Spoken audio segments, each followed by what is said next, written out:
Welcome everyone. Thank you so much for being here. This presentation will be done by Mr. Suleiman Philander. Today's presentation is titled Qualitative Metasynthesis and Psychology. The webinar explores the potential of qualitative metasynthesis for psychological research. While qualitative studies often focus on specific contexts, metasynthesis can maximize the value of existing research while still attempting to preserve contextual depth. Thus, the approach offers the potential to further utilize qualitative research in new and exciting ways. Mr. Suleiman Philander is an executive member for the Division for Research and Methodology of SISA. He has lectured at the University of Pretoria since 2012 with a keen interest in qualitative methodology, emotion, and uncertainty. Currently completing his PhD, he is exploring how emotion is constructed in psychological research. So, a warm welcome to our executive member, Mr. Philander, and I hand over to you. Thank you so much for doing this for us. Thank you, Fatima, for the wonderful introduction. And I just want to thank everyone in the audience for taking the time to join this webinar. To start off, um, somewhat unconventionally, I don't consider myself an expert in this field. I think I'm also still learning. And so what I want to do today is kind of learn with all of you, and maybe um, just make you aware of what qualitative metasynthesis is. So the idea here is not to go into very specific details of a particular method, but just to give you an understanding of what qualitative metasynthesis is. Um, in saying so, I just like to get an indication of how familiar people are with qualitative metasynthesis. So if I could have a few chat messages letting me know of the familiarity with the method, I'd really appreciate that.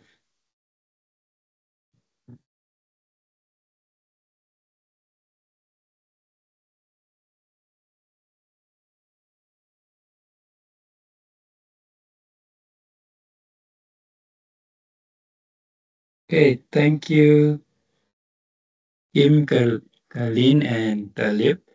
Um, I see someone has conducted qualitative metasynthesis for their PhD, so I'd be eager to hear from them throughout the presentation as well. But thank you for that feedback. It helps me also in terms of moving through the presentation. Um, just going to move on to the overview. So I think it's important that I start with what's not specifically covered today. I think it's quite important to distinguish between a few different approaches just so that we are all on the same page. I'll then dive into what is qualitative metasynthesis for quite some time. I'm going to look at a few approaches to metasynthesis, differentiate between them and tell you what's interesting about a few methods. And then I am going to look at meta studies specifically um, as something that interests me quite a bit, and why that is. And then I'll look at my own PhD very briefly just to give you an idea of what I'm doing with meta study then.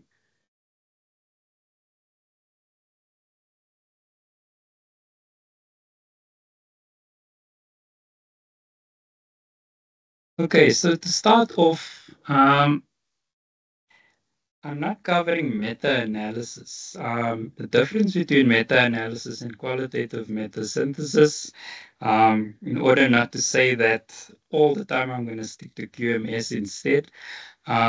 But the difference between meta-analysis and QMS is that meta-analysis denotes quantitative procedures used to statistically combine the results of studies, according to Cooper. Then, so generally, if you are interested in increasing the generalizability of your results in terms of quantitative studies that have been conducted, then meta-analysis is the procedure that you should be using then. So I won't be covering that today. I'm focusing specifically on qualitative metasynthesis.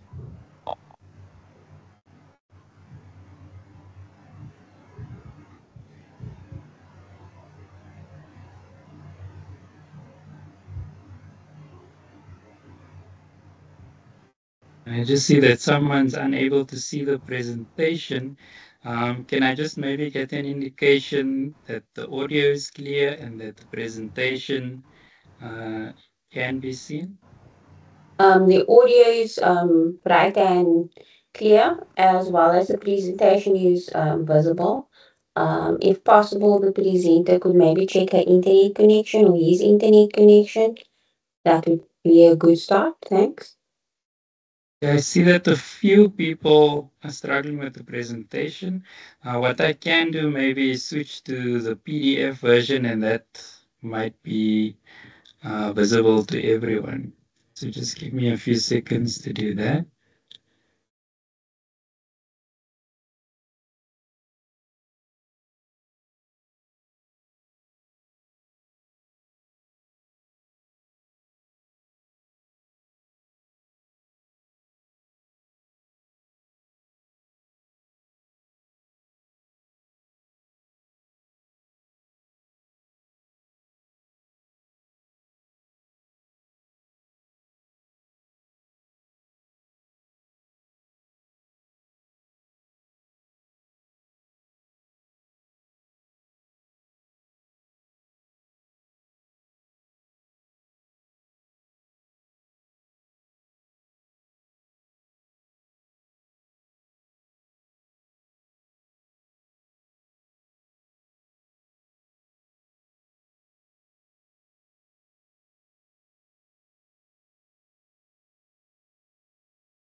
Yeah, of course, technology is going to get in the way. It's not showing a recent version that I've included. Mm.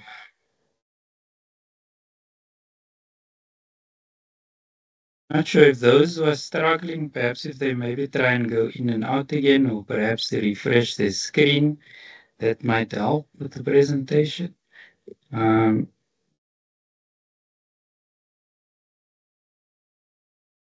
Currently, it's not allowing me to upload the backup version that I had in place.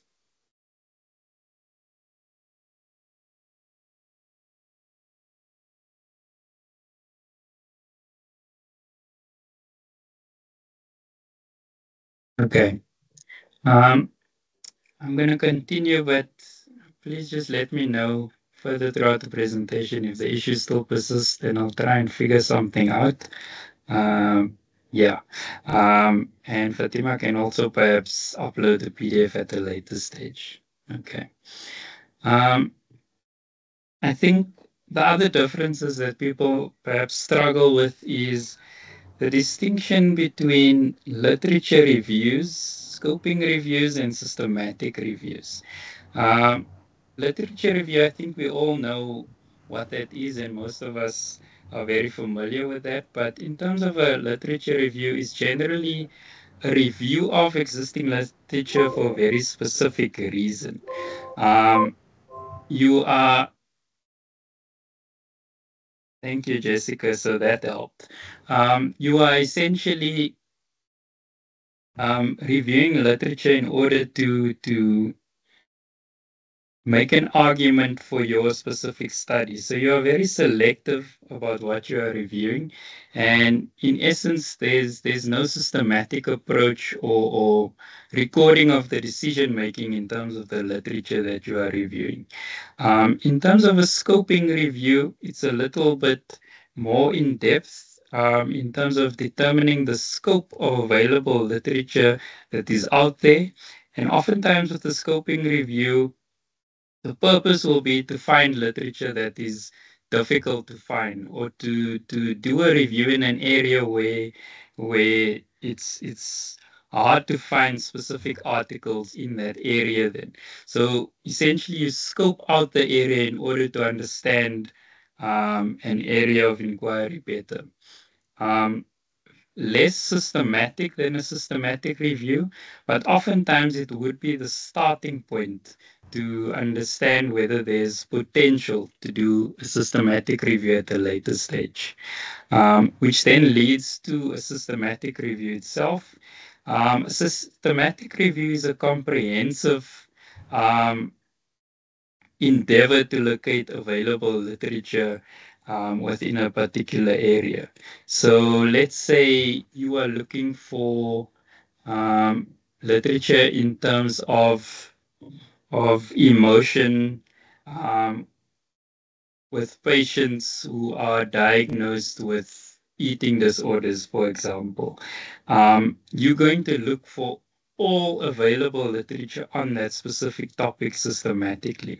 And generally, the aims of a systematic review are often to inform evidence-based practice. What is best practice out there if we combine a multitude of studies that they focused on this particular topic then?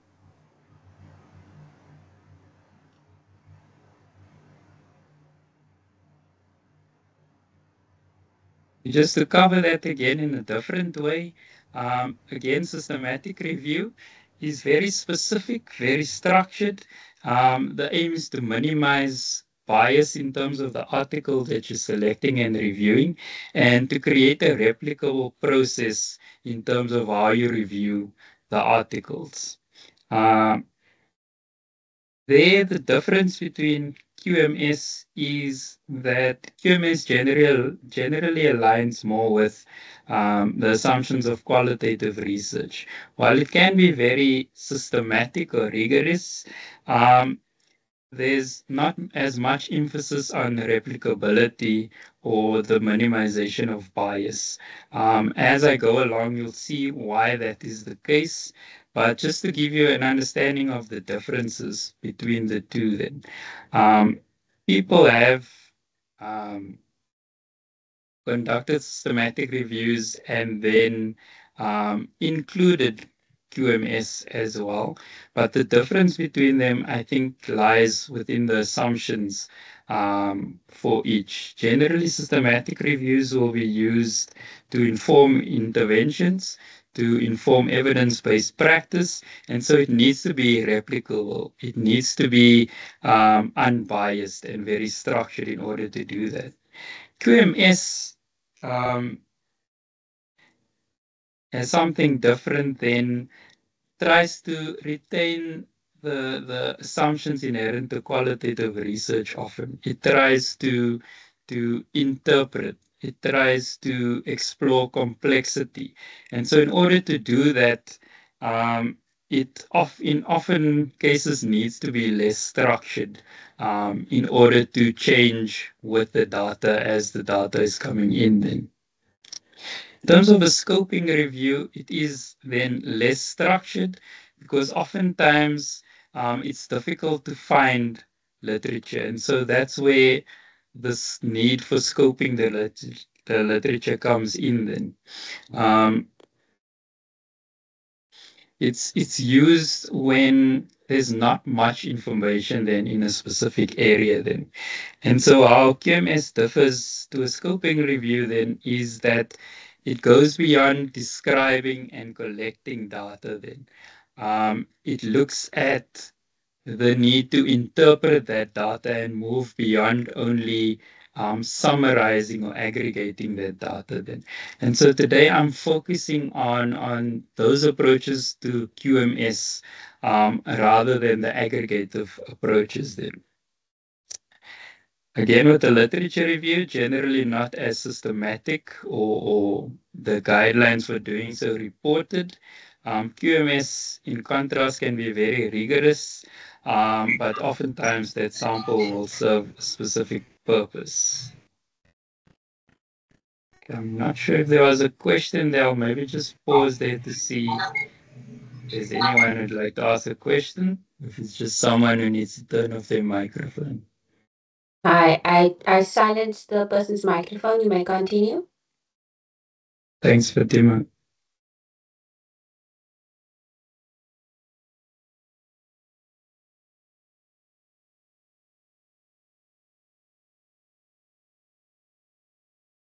So I think the question I really want to start with is why qualitative metasynthesis or QMS?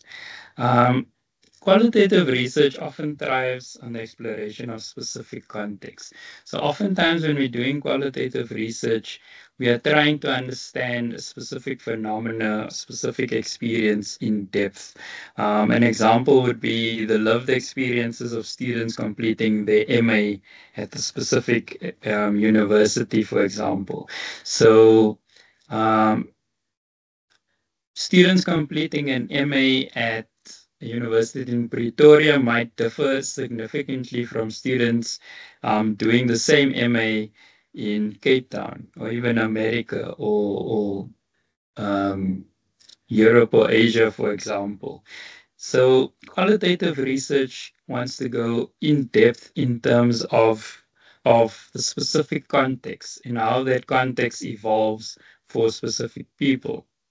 But the issue, I think, with qualitative research oftentimes is that these studies occur in isolation. They are so context specific that it's difficult to link the different articles together. And sometimes it's even difficult to know about similar articles in the same field. And I think that's, or in the same area of interest, let's say the exploration of MA students' experiences then.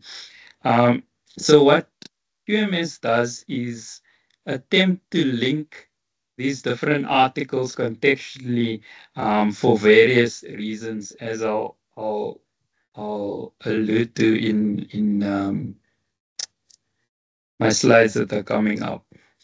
So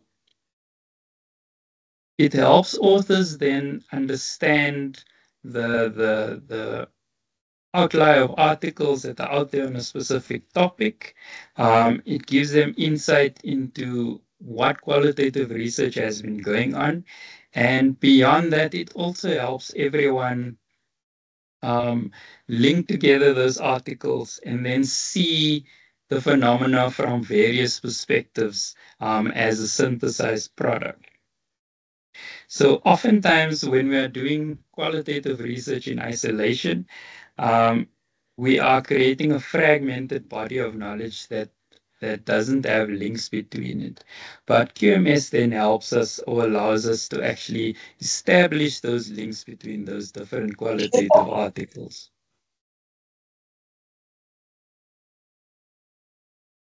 Okay. Um, so I think to highlight this and to make it more real to everyone, I'd like everyone to imagine the following scenario. If it helps you, you can close your eyes to do this as well. Um, but I'd like you to picture two partners um, staring into each other's eyes at a specific moment. I'd like you to imagine those two partners thinking about the words I do. And what it would mean to say those words in a particular context.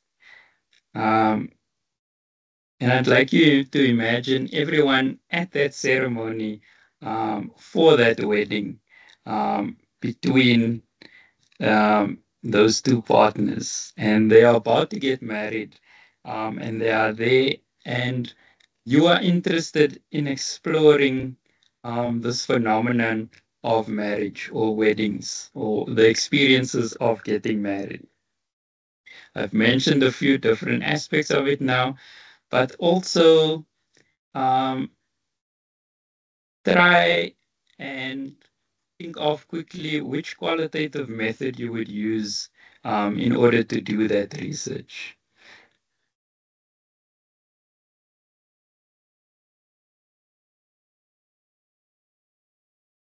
anyone's willing, we might get a few examples in the chat.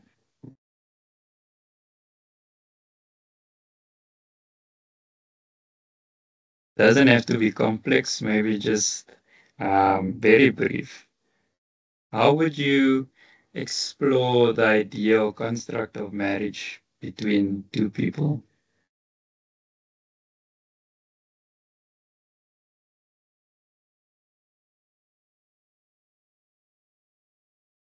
Okay, thanks, Kim. So we have phenomenology, in-depth interviews.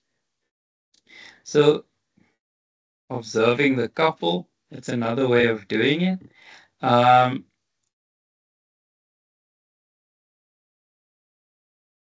so in terms of phenomenology, the idea there is to explore the experience of each partner, or to explore the experience of the person who is conducting the ceremony, who has the legal power to marry two people. It might be the experiences of audience of people in the attending the event, for example. There are different types of experiences. But why I use this specific example is to think of everything that's going on within that particular event. There are two people with very unique experiences getting married, but there's also the social context in terms of the event. There are also, um, if you think about it, the cultural traditions that inform one wedding versus another. For example, um, you could do various amounts of understandings of that particular event, but each of them on their own explores only one layer of that specific event.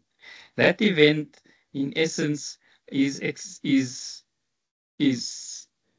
an amalgamation of all those different layers happening at the same time. The idea that there's social construction between the partners, that there's one reality of being unmarried, and as soon as they say I do, a new reality is constructed between those partners. And what QMS tries to do is to establish the links between all these different types of ways of exploring a particular phenomenon.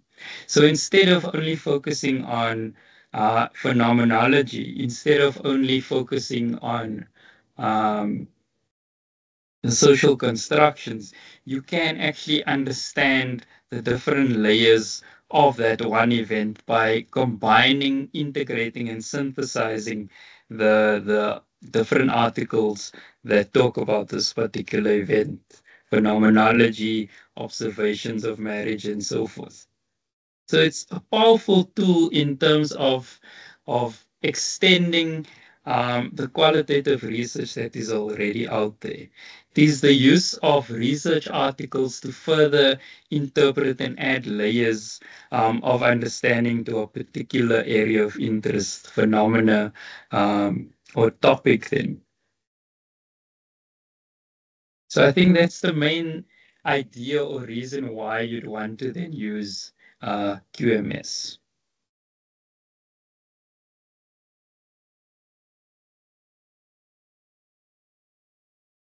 So that just there to give you a visual explanation there. Um, it's the ability to establish these links between different ways of exploring different topics or phenomena in qualitative research. It allows you to gain a very holistic picture of those different events. Now, I think it's important here to also mention that, excuse me, to mention that um, I don't think QMS should be considered, in a sense, the gold standard or the only thing that we do in qualitative research, but it is a new method, and especially a new method in psychology, that helps us further utilize existing qualitative research in new ways. Essentially, a qualitative research or research article then doesn't stop or remain isolated if we can use QMS, then to extend the very useful findings of that specific article then.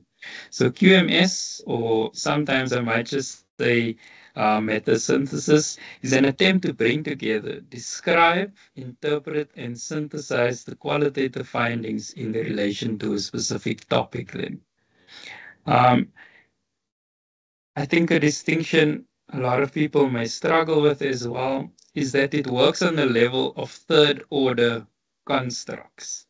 There's a triple hermeneutic at play.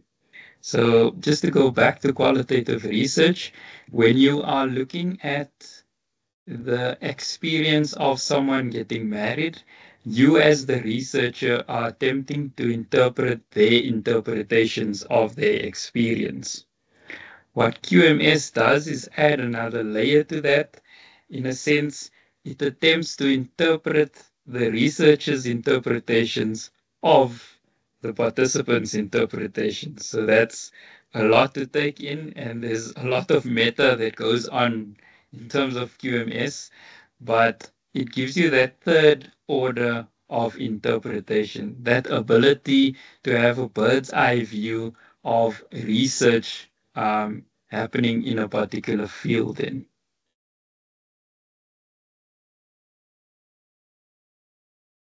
I think what it also does, I think, is allow you to not only interpret or understand a specific topic, but it also allows you to critically evaluate research that has gone on in that area.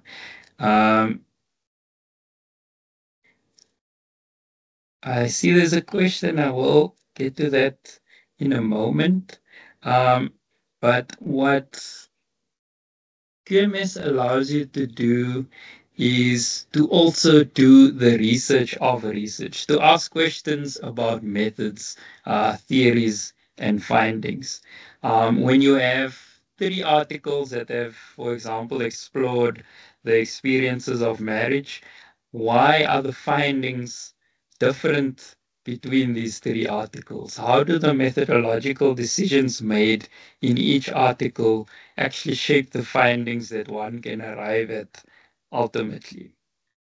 So it is an attempt to interpret, to understand, to explore the decision making within research as well as the topic itself then.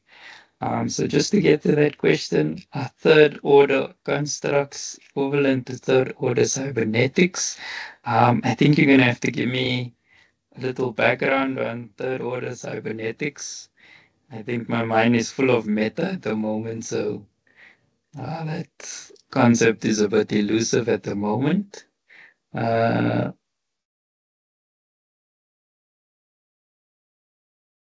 Could you differentiate the studies paradigms and maybe do a QMS on studies that used interpretive descriptive designs? That way the findings are closer to participants' own interpretations and meanings. I think you make good points there.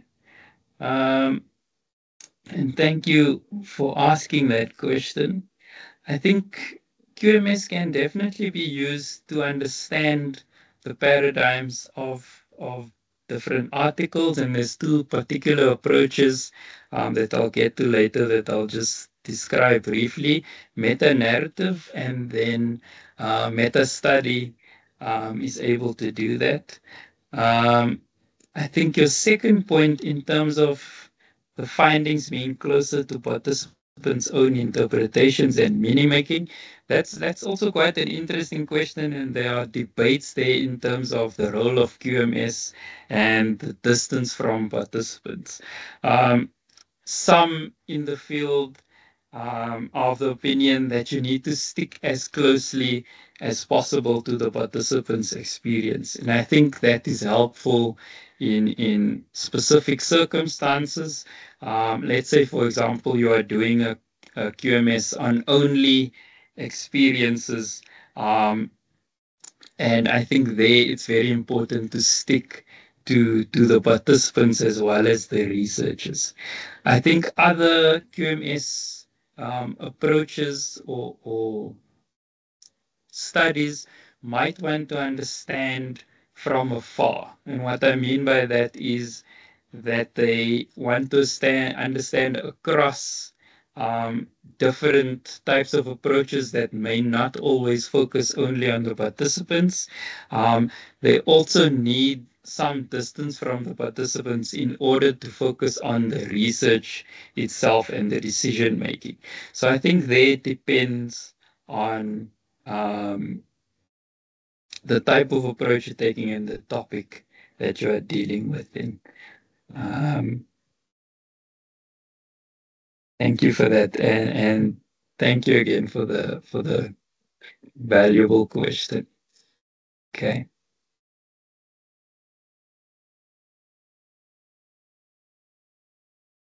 So just to briefly go into when to consider QMS, um, when there is a need to extend the usefulness of often isolated qualitative studies, as I've said before, um, studies can sometimes be done on the same topic without many people being aware of a particular study. So you might have someone exploring the experiences of an MA student in South Africa, someone doing it in Angola, someone doing it in the States, but there's no dialogue between these different articles, even if they've used similar methods. So oftentimes without QMS, we end up repeating the same type of study without an awareness of what might be going on out there as well. This is further complicated, I think, by the difficulty of locating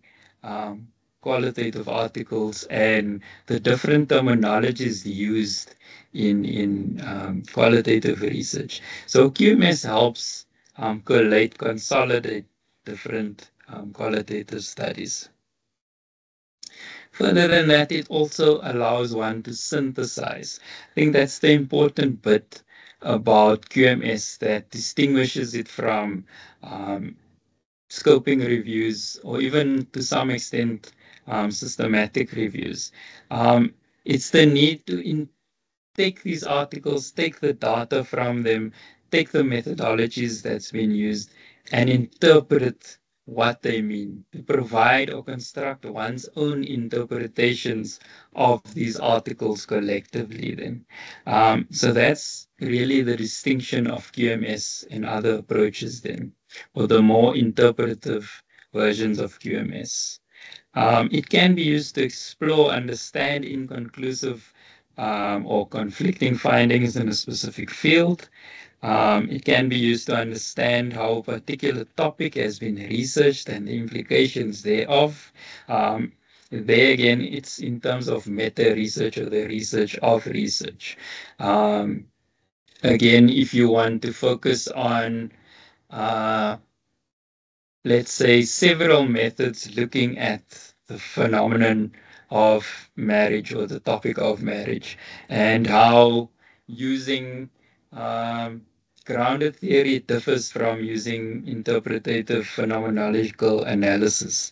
For instance, how different decisions between those methodologies translate into various types of findings, the limitations and the strengths of those different methods then.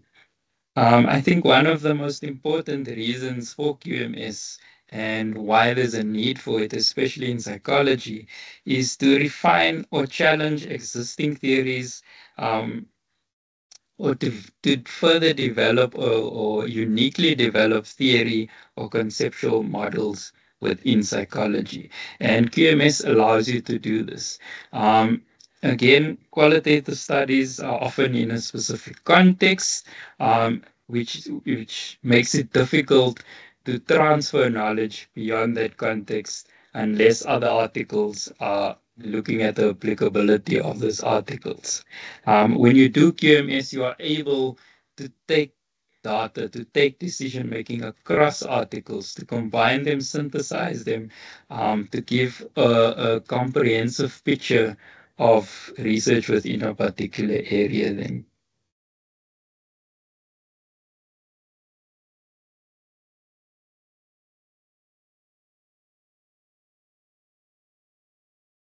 Thanks for that, Leonie. Um, I might get back to it at a later stage, but I think I have covered question of third order constructs in cybernetics. But thanks for that explanation, Leonie.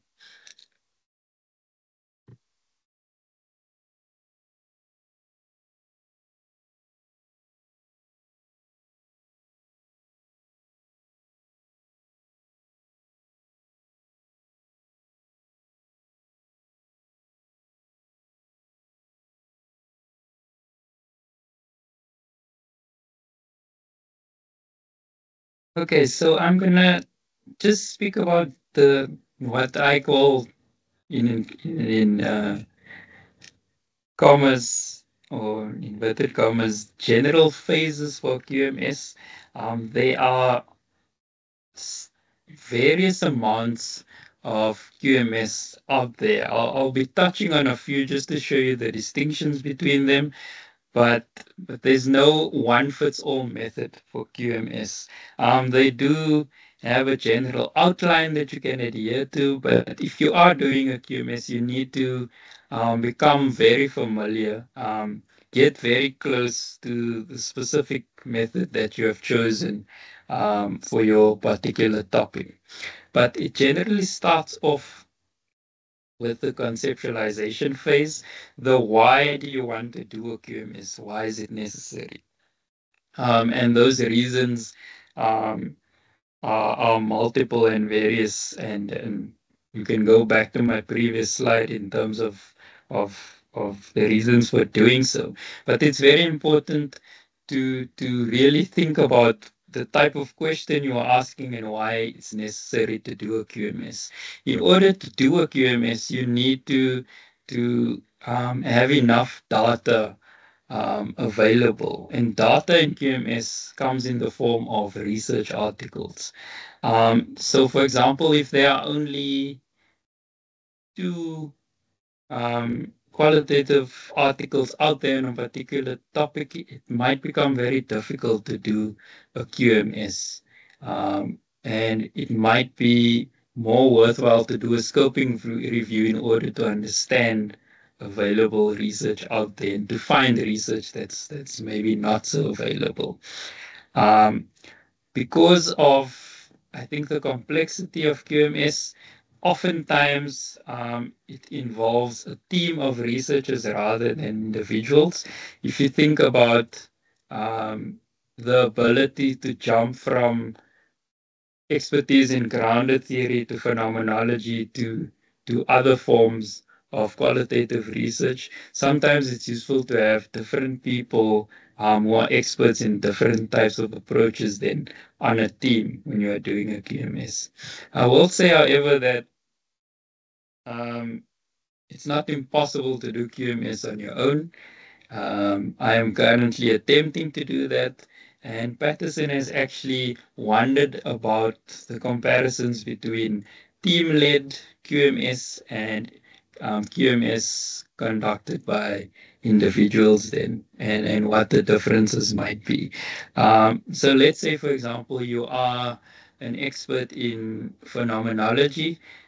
You could do a QMS specifically aligned to only phenomenological methods of a particular topic then. Um, or if you're very adventurous and curious, you can then incorporate multiple methods as well.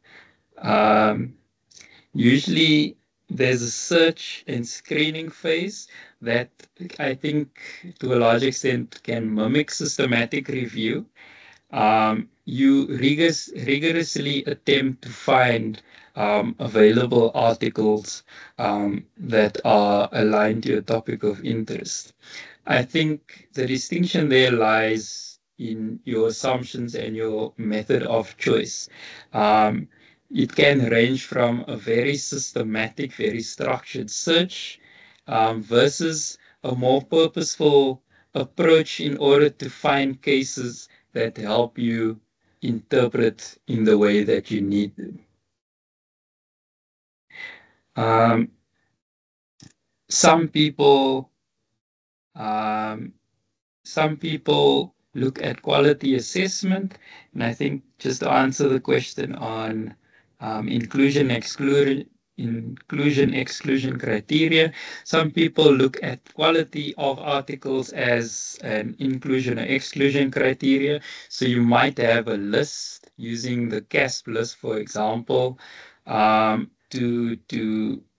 look at the quality of articles that are included. So perhaps you want articles that are very rigorous or demonstrate a high degree of trustworthiness to be included in your sample for QMS. Others find trustworthiness and the quality of articles quite debatable, and so they move on an article to article basis. But in terms of other inclusion or exclusion criteria, yes, it is quite important then to design, construct, and set the criteria for inclusion, exclusion. Given the vast amount of literature that's often out there, you need to be able to filter down research that is very particular to your topic. But oftentimes, you, similarly to a systematic review, you start off with thousands of articles, if not hundreds of articles, and then filter down using your inclusion exclusion criteria to select the ones that are most applicable then. Another interesting question: would a journal's impact factor assist in inclusion exclusion issues? Fatima, if you can maybe just remind me to come back to that question at the end, because I think it links well with something I'd like to add in my last slide. Noted. Thanks. Then finally, there's an extraction and a presentation phase in terms of extracting the important information from the articles, and oftentimes with most approaches for QMS, it's tied to the findings across the particular articles, and then presenting an overview of, let's say, those findings of those articles, then showing the reader the different findings between the different articles. And there's then also data analysis phase in terms of the method of choice used for QMS. So I'll get to the methods that can be used, but oftentimes you need to pick a methodology or type of QMS in order to analyze your data then. Then finally, there's the write-up. I won't spend too much time on that, but ultimately you're answering the question, you're discussing your results, and importantly, I think you're attempting to provide conclusions and interpretations that you have constructed then. So again, I call those general phases because they are very different across the different types of approaches. Coming to QMS as relatively new in qualitative research overall, but especially I think in the realm of psychology, it's very new in psychology, and I think that's why it interests me so much and why I chose to speak about it today. So because of this, a best practice then is to clearly describe the method being used and the rationale for it. Many people might not be familiar with the type of method that you are using, so you need to be able to describe that method to show people which one you are using, to perhaps give an historical overview of that method so people understand where that method then comes from. Very important to document the decisions taken throughout the process.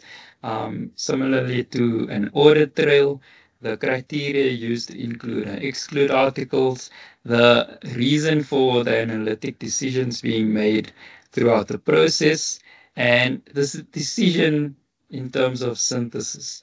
What allowed you to arrive at one interpretation of marriage versus another? Why did you focus on experiences rather than social constructions, as another example? And then I think very difficult to find articles that are specific in terms of rigor and trustworthiness, in terms of QMS.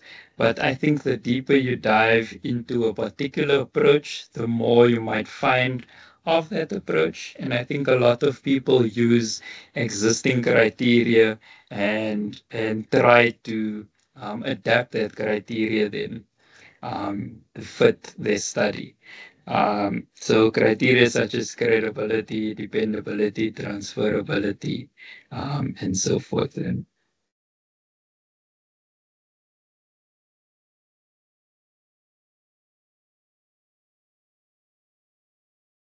so I think, yeah, I'm just going to introduce a few approaches very briefly. What I wanted to do with this slide is not um, go in depth on approaches, but show you how different approaches are used for very different reasons then and what they can do. So starting with meta-ethnography, a very important approach in QMS, and the seminal approach, or really the go-to or first approach to a lot of people in terms of synthesizing and combining the findings of several articles then. So what it does is attempts to translate, which means to integrate, to synthesize the findings of studies across multiple qualitative research articles that can use multiple methods and so forth.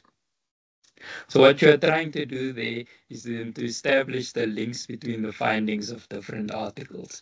And the key authors in this area, Noblet and Hay, had the idea of creating metaphors between the different findings, comparing, contrasting, understanding these findings, and creating metaphors between them that actually allow you to capture something that is common across these different findings then.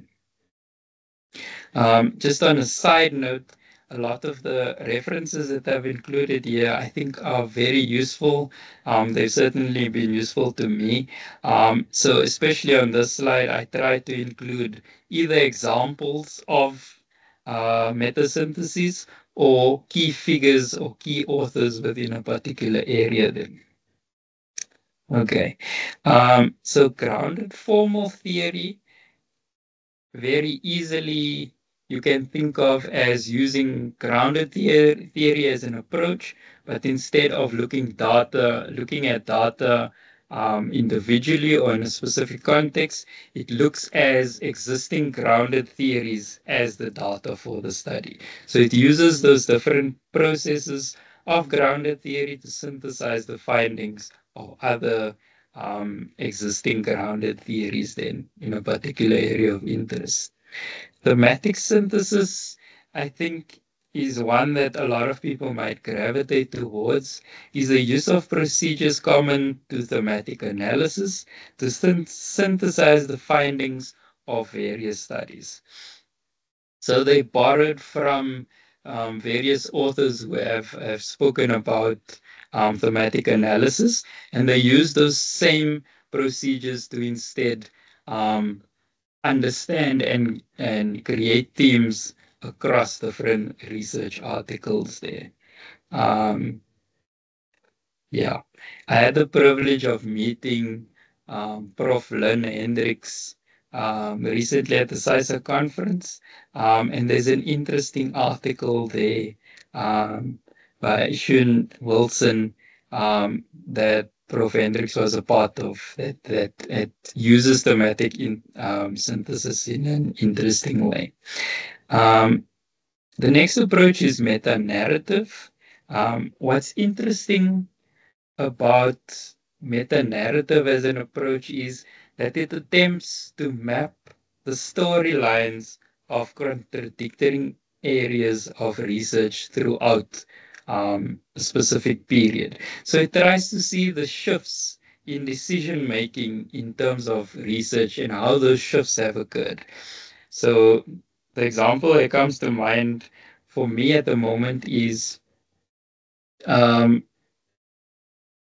when did we shift from seeing um, emotions as something that is basic to emotions that is something that is appraised to maybe emotions as something that is constructed.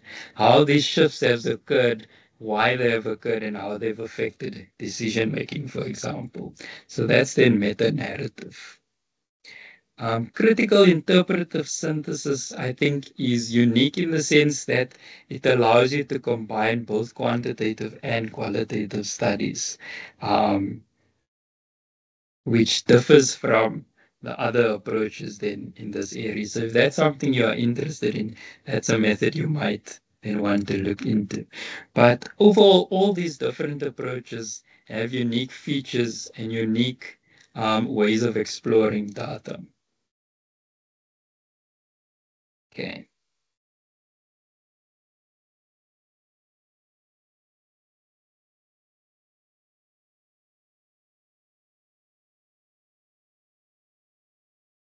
I think while I'm waiting for my next slide to load, a lot of the different approaches focus on findings specifically, um, and something like meta narrative and the approach I'll be covering next in a bit more detail is meta study, which focuses on not only the findings but but the different decisions in terms of methods and theories as well. So here's just an example of meta-ethnography. I think I'm running out of time, I think. So I'm not going to spend too much time on this particular example. But what the authors did here was they looked at how individuals with eating disorders experienced and managed their emotions. They used their systematic review and meta-ethnography to synthesize the finding of 16 selected articles for various qualitative approaches. Um, they could understand individuals with eating disorders across different study settings. So as I was alluding to earlier, what they could do here is understand interpersonal experiences of eating disorders. They could then integrate and interpret this in terms of articles that look at social context and how these emotions are expressed in different contexts then as well.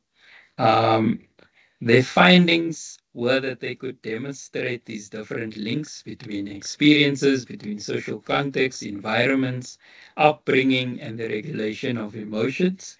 And they also highlighted a key or novel contribution of their study was that people who with eating disorders then use disorders to regulate negative emotions.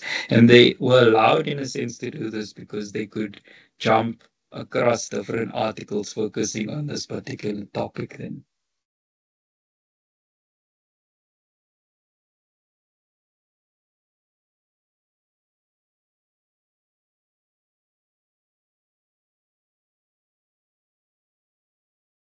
Um, well, again, thank you, Carlene, for that. And yeah, I certainly am very interested in meta studies as well. Okay. Thanks, Fatima.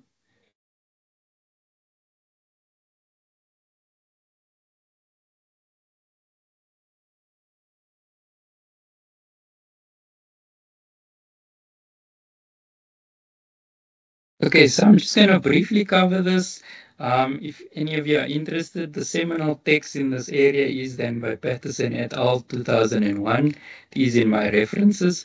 But I think why I focused on meta-study is that meta-study not only looks at findings, but looks at the historical evolution of a particular topic or a particular construct, and it further then looks at the decision-making process from methods to theory to findings.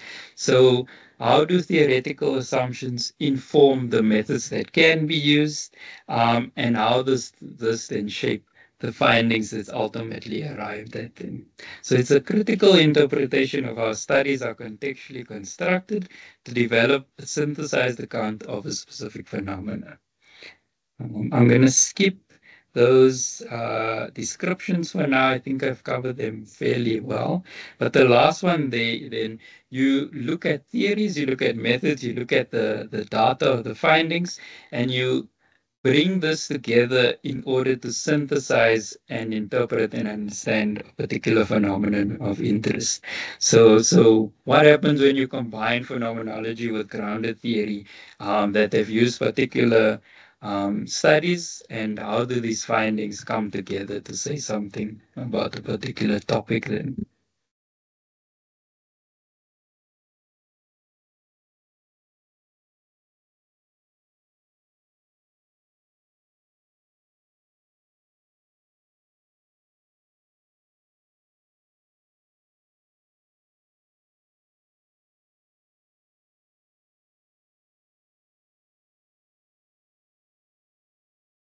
Okay, so just in 2 minutes that I have left, just an idea of what I'm doing for my PhD, and as an example of meta study, I'm focusing on the idea of how emotion is constructed within psychological research.